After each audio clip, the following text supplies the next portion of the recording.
போன ஷார்ட்ஸில் மப்சா மார்க்கெட் போகணுன்னு சொன்னால அங்கேருந்து சப்போட்டா பழம் பேபிக்கு வாங்கி கொடுத்துருந்தேன். இதுக்கு முன்னாடி அவனுக்கு விவரம் வந்ததுக்கப்புறமா வாங்கி கொடுத்ததில்லை, ஃபஸ்ட் டைமாக வாங்கி கொடுக்குறேன். அவனுக்கு அது எப்படி சாப்பிடணும்னு தெரியாமல் தான் நான் கிணக்கி சாப்பிட்டுட்டு இருந்தான். நான் கடிச்சு சாப்பிடு அப்படின்னு சொன்னேன், இருந்தாலும் அவனுக்கு சாப்பிட தெரில. பயங்கரமான காற்று வேறு, நான் ஹேரை பின்னியும் போடலை, பயங்கரமாக சிக்கு வேறு பிடிச்சிக்கிச்சு. நாங்கள் வர வழியில் சாமி வந்து ஊர்வலமாக எடுத்துகிட்டு இருந்தாங்க. இது நம்ம வீடு இருக்கோம்ல, அதுக்கு பக்கத்துலேயே தான். நம்ம இருக்கிறது முஸ்லீம் ஏரியா, நான் பக்கத்து தெருவில் வந்து ஹிந்து தான். அங்கே ஒரு ஹிந்து டெம்பிளுமே இருக்குது. அங்கேருந்து தான் இந்த மாதிரி சாமியை ஊர்வலம் எடுத்துகிட்டு வந்தாங்க. நம்ம இடத்த விட அங்கே வித்தியாசமாக தான் இருந்து, இந்த சிங்க முகம் வச்ச வாகனம், அதில் வந்து சாமியை வச்சு பயங்கரமாக டெக்கரேஷன்லாம் சூப்பராக இருந்துச்சு. நம்ம சுருள் வைப்போம்ல, அந்த மாதிரி ஊர்வலம் வந்தால் தாம்பழம் வச்சு அந்த மாதிரி இவங்களுமே வச்சுருந்தாங்க.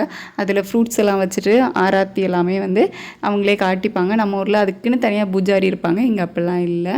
இந்த வெஜிடபிள்ஸ் தான் எல்லாமே நம்ம மப்சா மார்க்கெட்லேருந்து வாங்கிட்டு வந்தது. வெங்காயம் மட்டும் ஜியோ மார்ட்டில் வாங்கினது, 1 கிலோ 5 ரூபாய்க்கு வாங்குவேன் இல்லை, அந்த வெங்காயம் தான் இது. வேறு எல்லாமே வந்து கூறு வச்சுருந்தாங்க, ஒரு கூறு 20 ரூபா அப்படின்னு சொல்லிட்டு அதில் தான் எல்லாமே வாங்கிட்டு வந்திருந்தோம்.